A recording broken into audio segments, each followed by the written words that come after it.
Hi dear students, welcome to business class. In previous video, I discussed about features of joint stock company. In features of joint stock company, I already explained 5 points like artificial person, separate legal entity, formation of company, perpetual succession of company and control. ಪ್ರಿಯ ವಿದ್ಯಾರ್ಥಿಗಳೇ, ಈ ಒಂದು ಮುಂಚಿನ ವಿಡಿಯೋದಲ್ಲಿ ಕೂಡು ಬಂಡವಾಳ ಸಂಸ್ಥೆಯ ಲಕ್ಷಣಗಳು ಅನ್ನುವಂತಹದ್ದರ ಬಗ್ಗೆ ನೋಡಿರುವಂತಹದ್ದು. ಆ ಕೂಡು ಬಂಡವಾಳ ಸಂಸ್ಥೆಯಲ್ಲಿ 5 ಅಂಶಗಳು ಅಥವಾ ಲಕ್ಷಣಗಳನ್ನು ಈಗಾಗಲೇ ತಿಳ್ಕೊಂಡಿದ್ದೀವಿ. ಅವು ಯಾವ್ಯಾವಂದರೆ ಕೃತಕ ವ್ಯಕ್ತಿ, ಪ್ರತ್ಯೇಕ ಕಾನೂನಿನ ಅಸ್ತಿತ್ವ, ಕಂಪನಿಯ ಸ್ಥಾಪನೆ, ಕಂಪನಿಯ ನಿರಂತರ ಅಸ್ತಿತ್ವ, ಕಂಪನಿಯೊಳಗೆ ನಿಯಂತ್ರಣ ಅನ್ನುವಂತಹದ್ದು ಹೇಗೆ ಆಗ್ತದೆ ಮತ್ತು ಯಾರು ಮಾಡ್ತಾರೆ ಅನ್ನುವಂತಹ ಪ್ರತಿಯೊಂದು ಅಂಶವನ್ನು ಈಗಾಗಲೇ ವಿಸ್ತೃತವಾಗಿ ತಿಳಿಸಿದ್ದೀವಿ. Yes, the next content in features liability. Yes, liability of the company. Who are the liable for the debts in company? ಸಾಮಾನ್ಯವಾಗಿ ಈ ಕಂಪನಿಯೊಳಗೆ ಹೊಣೆಗಾರಿಕೆಯನ್ನು ಯಾರು ಹೊಂದಿರ್ತಾರೆ ಅಂತ ನಾವು ನೋಡಬೇಕಾಗಿದೆ, ಅಥವಾ ಹೊಣೆಗಾರಿಕೆಯ ಪ್ರಮಾಣ ಅನ್ನುವಂತಹದ್ದು ಏನಿದೆ ಅನ್ನುವಂತಹದ್ದು ತಿಳ್ಕೊಳ್ಬೇಕಾಗ್ತದೆ. ಎಸ್, ಇಲ್ಲಿ ಯಾರಿದ್ದಾರೆ ಅಂದರೆ ಮೆಂಬರ್ಸ್ ಅಥವಾ ಶೇರ್ ಹೋಲ್ಡರ್ಸ್ ಅಂತ ಹೇಳಿ ಕರಿತಾ ಇದ್ದೀವಿ. ಯಾರು? Share holders. ಈ ಶೇರ್ ಹೋಲ್ಡರ್ಸ್ ಏನನ್ನ ಕಾಂಟ್ರಿಬ್ಯೂಟ್ ಮಾಡ್ತಾರೆ ಕಂಪನಿಗೆ ಅಂತ ಬಂದರೆ, ಸಿಂಪಲ್ ಆಗಿ ಹೇಳೋದಾದರೆ ಕ್ಯಾಪಿಟಲ್. ಎಸ್, ಏನನ್ನ ಕಾಂಟ್ರಿಬ್ಯೂಟ್ ಮಾಡ್ತಾರೆ ಅವರು? ಕ್ಯಾಪಿಟಲ್. ಈ ಷೇರುದಾರರು ಒಂದು ಕಂಪನಿಯ ಚಟುವಟಿಕೆಗಳಿಗೆ ಏನನ್ನ ನೀಡುವಂತಹದ್ದು? ಬಂಡವಾಳವನ್ನು ನೀಡಿರುವಂತಹದ್ದು. ಈ ಬಂಡವಾಳವನ್ನು ನೀಡಿದ ನಂತರದಲ್ಲಿ ಎಷ್ಟು ಪ್ರಮಾಣದ ಬಂಡವಾಳವನ್ನು ನೀಡಿರ್ತಾರೋ ಅಷ್ಟಕ್ಕೆ ಮಾತ್ರ ಇವರ ಒಂದು ಹೊಣೆಗಾರಿಕೆ ಅನ್ನುವಂತಹದ್ದು ಏನಾಗಿದೆ? ಸೀಮಿತವಾಗಿದೆ. ಅಂದರೆ ಷೇರುದಾರರು ಸುಮಾರು 2 ಲಕ್ಷದ ಅಥವಾ 3 ಲಕ್ಷದ ಬಂಡವಾಳವನ್ನು ಏನಾದರೂ ಹೂಡಿದರೆ ಅವರ ಒಂದು ಹೊಣೆಗಾರಿಕೆ ಅನ್ನುವಂತಹದ್ದೇನಾಗಿದೆ? ಅಷ್ಟಕ್ಕೆ ಸೀಮಿತವಾಗಿರುವಂತಹದ್ದು. ಅಥವಾ ಇನ್ನೊಂದು ರೀತಿಯಲ್ಲಿ ಹೇಳೋದಾದರೆ, ಒಬ್ಬ ಷೇರುದಾರ ಎಷ್ಟು ಷೇರುಗಳನ್ನು ಖರೀದಿಸಿರ್ತಾನೋ, ಫಾರ್ ಎಕ್ಸಾಂಪಲ್ 10 ಷೇರುಗಳನ್ನು ಖರೀದಿಸಿದರೆ ಆ 10 ಷೇರುಗಳಿಗೆ ಮಾತ್ರ ಇವನ ಹೊಣೆಗಾರಿಕೆ ಏನಾಗಿರ್ತದೆ? ಸೀಮಿತವಾಗಿರ್ತದೆ. ಈ ರೀತಿಯಾಗಿ ಒಂದು ಹೊಣೆಗಾರಿಕೆ limited on the shares. What share holders ಅಲ್ಲಿ ಪರ್ಚೇಸ್ ಏನು ಮಾಡಿರ್ತಾರೋ ಅದರ ಬೇಸ್ ಮೇಲೆ ಲಯಬಿಲಿಟಿ ಅನ್ನುವಂತಹದ್ದು ನಿರ್ಧಾರವಾಗಿರುವಂತಹದ್ದು. ಏನು ಕೊಟ್ಟಿದ್ದಾರೆ ಅಂದರೆ ನೋಡಿದರೆ, the liability of the members is limited to the extent of the capital contributed by them in company. Yes, already I said what the liability of the member is limited to the extent of the capital which contributed by the shareholders in company. shareholders ಏನು contribute ಮಾಡಿದ್ದಾರೆ ಷೇರುದಾರರು, ಕೊಡುಗೆ ಏನಿದೆ, ಬಂಡವಾಳದ ಕೊಡುಗೆ ಏನಿದೆ ಕಂಪನಿಗೆ, ಅದಕ್ಕೆ ಸೀಮಿತವಾಗಿ ಹೊಣೆಗಾರಿಕೆ ಅನ್ನುವಂತಹದ್ದು ಇರ್ತದೆ. In case of the company incurs huge liabilities, then the shareholders can be asked to contribute the unpaid balance of their shares. ಒಂದು ವೇಳೆ ಕಂಪನಿ ಅನ್ನುವಂತಹದ್ದು ಏನಿದೆ, ಆ ಕಂಪನಿ ಅತಿ ಹೆಚ್ಚು ಪ್ರಮಾಣದ ಸಾಲವನ್ನು ಹೊಂದಿದ್ರೆ ಆ ಕಂಪನಿಯವರು ಅನ್ಪೇಯ್ಡ್ ಕ್ಯಾಪಿಟಲ್ ಅನ್ನುವಂತಹದ್ದು ಏನಿದೆ ಆ ಅನ್ಪೇಯ್ಡ್ ಬ್ಯಾಲೆನ್ಸ್ಗೆ ಸಂಬಂಧಪಟ್ಟಂತೆ ಅವ್ರು ಕೇಳಬಹುದೇ ಹೊರತು ಉಳಿದಂತಹ ಒಂದು ಲಯಬಿಲಿಟಿಯನ್ನು ಯಾರ ಮೇಲೆ ಹಾಕಲಿಕ್ಕೆ ಸಾಧ್ಯ ಇಲ್ಲ ಅಂದರೆ ಶೇರ್ ಹೋಲ್ಡರ್ಸ್ ಮೇಲೆ ಹಾಕಲಿಕ್ಕೆ ಸಾಧ್ಯ ಇಲ್ಲ. ಫಾರ್ ಎಕ್ಸಾಂಪಲ್, ಅಕ್ಷಯ್ ಅನ್ನುವಂತಹ ವ್ಯಕ್ತಿ ಏನು ಮಾಡ್ತಾನೆ ಅಂದರೆ 100 ಷೇರುಗಳನ್ನು ಪರ್ಚೇಸ್ ಮಾಡ್ತಾನೆ. ಏನಿದು ಶೇರ್ಸ್, 100 ಷೇರುಗಳನ್ನು ಪರ್ಚೇಸ್ ಮಾಡ್ತಾನೆ. ಈ 100 ಷೇರುಗಳಲ್ಲಿ ಮೊದಲು ಏನು ಮಾಡ್ತಾನೆ ಅಂತಂದರೆ 70 ಷೇರನ್ನ ಹಣವನ್ನು ನೀಡ್ತಾನೆ. ಒಂದು ಷೇರಿನ ಬೆಲೆ ಇಷ್ಟಿರ್ತದೆ ಅಂತಂದರೆ ಸೊ ₹1 ಅಂತ ತಿಳ್ಕೊಳ್ಳೋಣ. 70 ಷೇರುಗಳಿಗೆ ಎಷ್ಟಾಯಿತು? ₹70 ಆಯಿತು. ಸೊ ಕಂಪನಿ ಏನಿದೆ ಅತಿ ಹೆಚ್ಚು ನಷ್ಟದಲ್ಲಿ ಇದ್ದಾಗ ಆ ಕಂಪನಿ ಇವನಿಗೆ ಎಷ್ಟು ಅಮೌಂಟನ್ನು ಪೇಡ್ ಮಾಡಿರಿ ಅಂತ ಹೇಳ್ಬೋದು ಅಂದರೆ ಸೊ ಸಾಮಾನ್ಯವಾಗಿ ಉಳಿದಂತಹದ್ದೆಷ್ಟು 30. ಆ 30 ಷೇರುಗಳ ಬೆಲೆ ಎಷ್ಟಿದೆ? 30. ಈ ₹30 ಅಮೌಂಟನ್ನು ಮಾತ್ರ ಅವರು ಕೇಳಲಿಕ್ಕೆ ಒಂದು ಅರ್ಹತೆ ಇದೆಯೇ ಹೊರತು ಇದನ್ನು ಹೊರತುಪಡಿಸಿ ಅಂದರೆ ಕ್ಯಾಪಿಟಲ್ ಎಷ್ಟು ಕಾಂಟ್ರಿಬ್ಯೂಟ್ ಮಾಡ್ದಂಗೆ ಆಯ್ತಾನೋ ಟೋಟಲ್ 100 ಕ್ಯಾಪಿಟಲನ್ನು ಕಂಟ್ರಿಬ್ಯೂಟ್ ಮಾಡಿದ್ದಾನೆ. ಸೊ ಕಂಟ್ರಿಬ್ಯೂಟ್ ಮಾಡಿದಾಗ ಎಷ್ಟನ್ನು ಪೇಡ್ ಮಾಡಿದ್ದಾನೆ? It is a paid capital. ಎಷ್ಟನ್ನು ಪೇಡ್ ಮಾಡಿದ್ದಾನೆ? ₹70 ಅಮೌಂಟನ್ನು ಪೇಡ್ ಮಾಡಿದ್ದಾನೆ. ಇನ್ನು ಎಷ್ಟು ಕೊಡಬೇಕಾಗಿತ್ತು? ₹30 ಪೇಡ್ ಕೊಡಬೇಕಾಗಿತ್ತು. ಹಾಗಾಗಿ ಇದಕ್ಕೇನಂತ ಕರಿತೀವಿ? ಅನ್ಪೇಯ್ಡ್ ಕ್ಯಾಪಿಟಲ್ ಅಂತ ಹೇಳಿ ಕರಿತಾ ಇದ್ದೀವಿ. ಏನು ಹೇಳಿದೆ? In case the company incurs huge liabilities then the share holders can be asked to contribute the unpaid balance. It is a what? Unpaid balance. ಪಾವತಿಯಾಗದೇ ಉಳಿದಂತಹ ಬಂಡವಾಳಕ್ಕೆ ಅವರು ಏನಾಗಿರ್ತಾರೆ? ಸೀಮಿತವಾಗಿರುವಂತಹದ್ದು. ಅಂದರೆ ಟೋಟಲ್ ಎಷ್ಟು? ಈ ಒಂದು ಲಯಬಿಲಿಟಿ ಅನ್ನುವಂತಹದ್ದು ಏನಿದೆ, ಏನು ಕಾಂಟ್ರಿಬ್ಯೂಟ್ ಮಾಡಿದ್ದಾರೆ ಅಷ್ಟಕ್ಕೆ ಸೀಮಿತವಾಗಿರುವಂತಹದ್ದು. ಅದು ಅಲ್ಲದೆ ಇದನ್ನು ಅವ್ರು ಏನು ಮಾಡಬೇಕು? ಪಾವತಿಯನ್ನು ಮಾಡಬೇಕು. ಅಂದರೆ ಕಂಪನಿ ಯಾರು ಏನನ್ನ ಕೇಳ್ಬೋದು? ಈ ಅಮೌಂಟನ್ನು ಅಷ್ಟೇ ಕೇಳಬಹುದೇ ಹೊರತು ಇದಕ್ಕಿಂತ ಹೆಚ್ಚಿಗೆ ಕೇಳಲಿಕ್ಕೆ ಬರುವುದಿಲ್ಲ. It is a second point. Yes. Next, the creditors can settle their claims against the assets of the company and shareholders cannot be asked to pay the company's debts. So ಒಂದು ಕ್ರೆಡಿಟರ್ಸ್ ಅನ್ನುವಂತಹದ್ದು ಏನಿದೆ, ಸಾಲಗಾರರು ಅನ್ನುವಂತಹರು ಏನಿದ್ದಾರೆ ಅಥವಾ ಸಾಲವನ್ನು ನೀಡಿದ ಸಾಲಿಗರು ಅನ್ನುವಂತಹದ್ದು ಏನಿದೆ, ಆ ಸಾಲಿಗರು ಯಾರ ಒಂದು ಸಾಲವನ್ನು ಪಡಿಲಿಕ್ಕೆ ಏನು ಮಾಡಬಹುದು ಅಂದರೆ ಕಂಪನಿಯ ಆಸ್ತಿಯನ್ನು ಮಾರಿ. Yes, creditors can settle their claims against the assets of the company. ಇವರ ಕಂಪನಿಯ ಅಸೆಟ್ಟನ್ನು ಏನು ಮಾಡಬಹುದು? ಮಾರಾಟ ಮಾಡಿ, ಮಾರಾಟ ಮಾಡಿ ತಮ್ಮ ಒಂದು ಕ್ರೆಡಿಟ್ ಅನ್ನುವಂತಹದ್ದೇನಿದೆ, ಸಾಲ ಅನ್ನುವಂತಹದ್ದೇನಿದೆ ಅದನ್ನು ಪಡಿಬಹುದೇ ಹೊರತು ಯಾರಿಂದ ಪಡಿಲಿಕ್ಕೆ ಸಾಧ್ಯ ಇಲ್ಲ? Not for the members. ಯಾರಿಂದ? ಮೆಂಬರ್ಗಳಿಂದ ಅದು ಸಾಧನೆ ಇರದೇ ಇರುವಂತಹದ್ದು ನಾವು ಕಾಣ್ತೇವೆ. Which members? Share holders. ಯಾರು ಮೆಂಬರ್ಸ್ ಅಂದರೆ ಯಾರು ಕಾಣ್ತೇವೆ ಇಲ್ಲಿ? Share holders. ಸಾಮಾನ್ಯವಾಗಿ ಇದು ಕ್ಯಾಪಿಟಲನ್ನು ಎಷ್ಟು ಕಾಂಟ್ರಿಬ್ಯೂಟ್ ಮಾಡಿದ್ದೀವಿ ಅದಕ್ಕೆ ಸೀಮಿತವಾಗಿರ್ತದೆ. It is first point. Next point, unpaid capital ಏನಿದೆ ಆ ಅನ್ಪೇಯ್ಡ್ ಕ್ಯಾಪಿಟಲ್ಗೆ ಮಾತ್ರ ಅವ್ರು ಏನು ಮಾಡಬಹುದು? ಕೇಳಬಹುದು. Next third point, so company ಅಸೆಟ್ಟನ್ನು ಮಾರಾಟ ಮಾಡಿ ಲಯಬಿಲಿಟಿಯನ್ನು ಪೇಡ್ ಮಾಡಬಹುದೇ ಹೊರತು ಕ್ರೆಡಿಟರ್ಸ್ಗೆ ಶೇರ್ ಹೋಲ್ಡರ್ಸನ್ನು ಕೇಳಲಿಕ್ಕೆ ಸಾಧ್ಯ ಇಲ್ಲ. ಹಾಗಾಗಿ ಲಯಬಿಲಿಟಿ ಅನ್ನುವಂತಹದ್ದನ್ನು ಲಿಮಿಟೆಡ್. ಲಯಬಿಲಿಟಿ ಏನಾಗಿದೆ? Limited on the contribute of capital. Yes. The next content is a common seal. Common seal ಸಾಮಾನ್ಯ ಮುದ್ರೆ ಅಂತ ಕರಿತಾ ಇದ್ದೀವಿ. ಏನಿದು ಸಾಮಾನ್ಯ ಮುದ್ರೆ?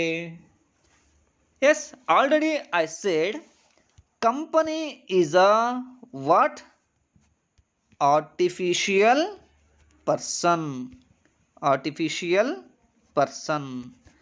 ಕಂಪನಿ ಅನ್ನುವಂತಹದ್ದು ಏನಾಗಿದೆ? ಕೃತಕ ವ್ಯಕ್ತಿ. ಈ ಕೃತಕ ವ್ಯಕ್ತಿ ಏನು ಮಾಡೋದಿಲ್ಲ ಅಂತ ಹೇಳಿದ್ದೀನಿ ಅಂತಂದರೆ ಉಸಿರಾಡೋದಿಲ್ಲ, ನಡೆದಾಡೋದಿಲ್ಲ, ಇದಕ್ಕೆ ಜೀವ ಇಲ್ಲ. ಆದರೆ ಏನು ಮಾಡ್ಬೋದು? ಸೊ ಅಸೆಟ್ಟನ್ನು ಪರ್ಚೇಸ್ ಮಾಡ್ಬೋದು. ಸೊ ಅದರದ ಕಾಂಟ್ರಾಕ್ಟನ್ನು ಮಾಡ್ಕೋಬಹುದು. ಅದು ಅಲ್ಲದೆ ಸೊ ಬಾರೋವಿಂಗನ್ನು ಮಾಡ್ಕೋಬಹುದು, ಸಾಲವನ್ನು ಪಡಿಬಹುದು, ಒಪ್ಪಂದ ಮಾಡ್ಕೋಬಹುದು, ಇತರೆ ಚಟುವಟಿಕೆಗಳನ್ನು ಮಾಡಬಹುದು. ಯಾರ ಹೆಸರ ಮೇಲೆ? ಕಂಪನಿಯ ಹೆಸರಿನ ಮೇಲೆ. ಸೊ ಹಾಗಾಗಿ ಈ ಕಂಪನಿ ಚಟುವಟಿಕೆಗಳನ್ನು ನಡೆಸೋರು ಯಾರು ಅಂತಂದರೆ board of directors. Who conduct the activities in the company. Board of directors conduct the activity on behalf of the name company, on behalf of company name. Yes, what is the real fact? A company is an artificial person which acts through its board of directors. Already I said what? Company is an artificial person, but the all activities are conducted by the board of directors on behalf of company name. So company ಅನ್ನುವಂತಹದ್ದು ಕೃತಕ ವ್ಯಕ್ತಿ.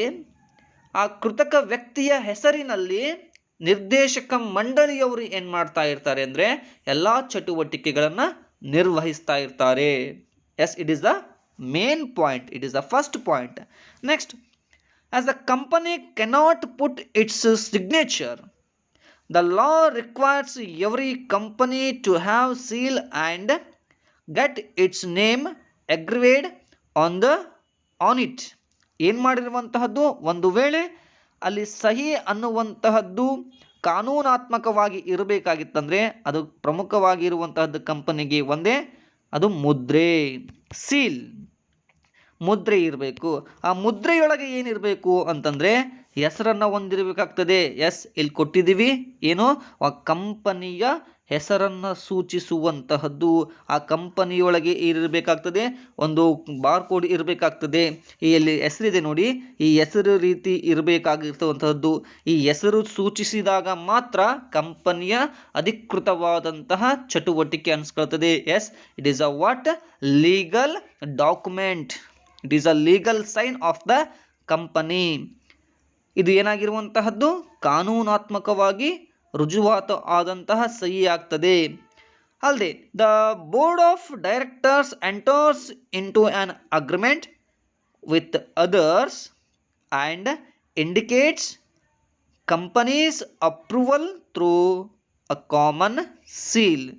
ಒಂದು ಕಂಪನಿಯ ಮುದ್ರೆ ಅನ್ನುವಂತಹದ್ದೇನಿದೆ, ಆ ಕಂಪನಿಯ ಮುದ್ರೆಯ ಮೂಲಕ ಅನುಮತಿ ಸೂಚಿಸಿ ಇತರರೊಡನೆ ಏನು ಮಾಡಬಹುದು, ಒಪ್ಪಂದವನ್ನು ಮಾಡಿಕೊಳ್ಬಹುದು. ಯಾರು? ಸೊ ಯಾರು ಅಂದರೆ board of directors. For example,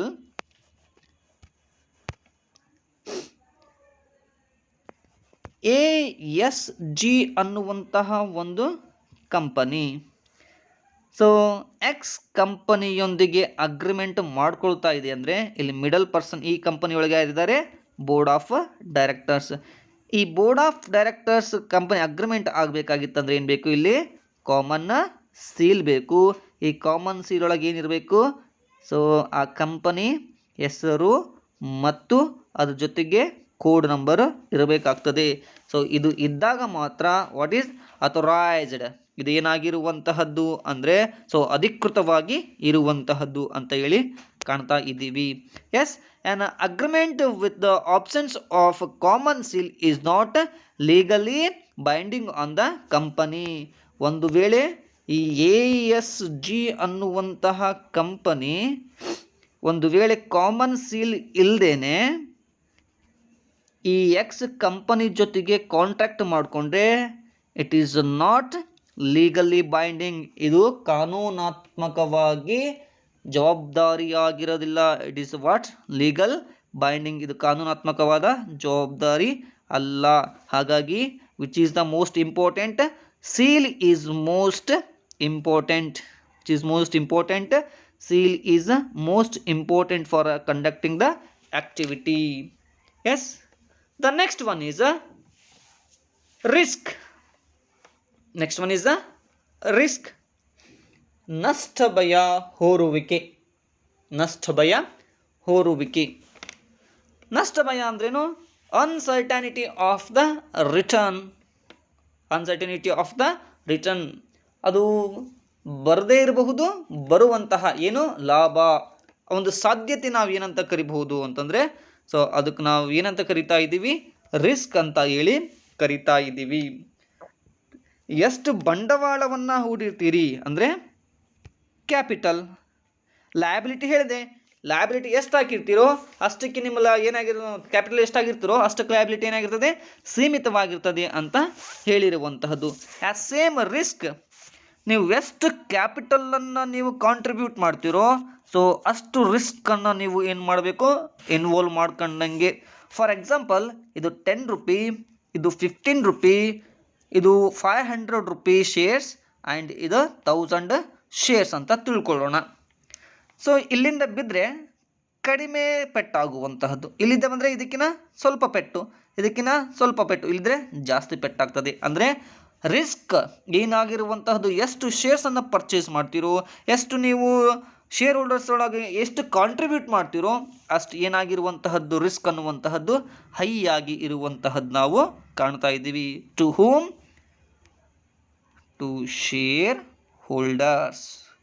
to whom, to shareholders, ಯಾರಿಗೆ, ಶೇರ್ ಹೋಲ್ಡರ್ಸ್ಗೆ ಕಾಣ್ತಾ ಇರುವಂತಹದ್ದು. ಸೊ ಹಾಗಾಗಿ ಏನು ಹೇಳ್ತದೆ, in company the risk of losses is borne by all the share holders. ಇದು ಯಾರಿಗೆ ಸಂಬಂಧಪಟ್ಟಿದೆ ಅಂತಂದರೆ it's regard to the all share holders. ಇದು ಯಾರಿಂದ ಸಾಧ್ಯ ಆಗಿರುವಂತಹದ್ದು, ಯಾರಿಂದ ಹುಟ್ಟಿರುವಂತಹದ್ದು, ಕಂಪನಿಯಲ್ಲಿ ಇರಬೇಕಾದಂತಹ ಎಲ್ಲ ಸದಸ್ಯರು ಭರಿಸಲೇಬೇಕಾದಂತಹ ಒಂದು ಸನ್ನಿವೇಶ. ಇಲ್ಲಿ ಫಾರ್ ಎಕ್ಸಾಂಪಲ್ ನೋಡಿದ್ರೆ ಸೋಲ್ ಟ್ರೇಡಿಂಗ್ ಅಂತ ಬಂದಿತ್ತು. Which one? Sole trading and partnership firm. ಅಲ್ಲಿ ಏನಾಗ್ತಿತ್ತು, ಕೆಲವೇ ವ್ಯಕ್ತಿಗಳಿರ್ತಿದ್ರು. ಅದು ಅಲ್ಲದೆ ಸೊ ಒಬ್ಬನೇ ಏಕ ವ್ಯಕ್ತಿ ವ್ಯಾಪಾರಿ ಸಂಸ್ಥೆಯನ್ನು ತಾನೇ ಭರಿಸ್ತಿದ್ದ. ಆದರೆ ಇಲ್ಲಿ ಹಾಗಲ್ಲ. ಯಾಕಂತಂದರೆ ಒಂದು ಇಮೇಜ್ ತೋರಿಸಿರುವಂತಹದ್ದು, there are so many share holders. ಇಲ್ಲಿ ಎಷ್ಟು ಜನ ಇರಬಹುದು, ಅನೇಕ ವ್ಯಕ್ತಿಗಳು ಸೇರಿ ಯಾರು ಶೇರ್ ಹೋಲ್ಡರ್ಸ್ ಅತಿ ಹೆಚ್ಚು ಇರೋದ್ರಿಂದ ಇಲ್ಲಿ ರಿಸ್ಕ್ ಅನ್ನುವಂತಹದ್ದು ಏನಾಗಿದೆ, ಶೇರ್ ಆಗಿದೆ. ಯಾರಿಗೆ? ಶೇರ್ ಹೋಲ್ಡರ್ಸ್ಗೆ. ಅವರು ಭರಿಸಲೇಬೇಕಾದಂತಹ ಅನಿವಾರ್ಯತೆ ಇರುವಂತಹದ್ದು ನಾವು ಕಾಣ್ತಾ ಇದ್ದೀವಿ. ಎಸ್, ಹಾಗಾಗಿ in the event of financial crisis, in the event of financial crisis, all the shareholders have to contribute the debts to the extent of their capital contribution. To the extent of their capital contribution.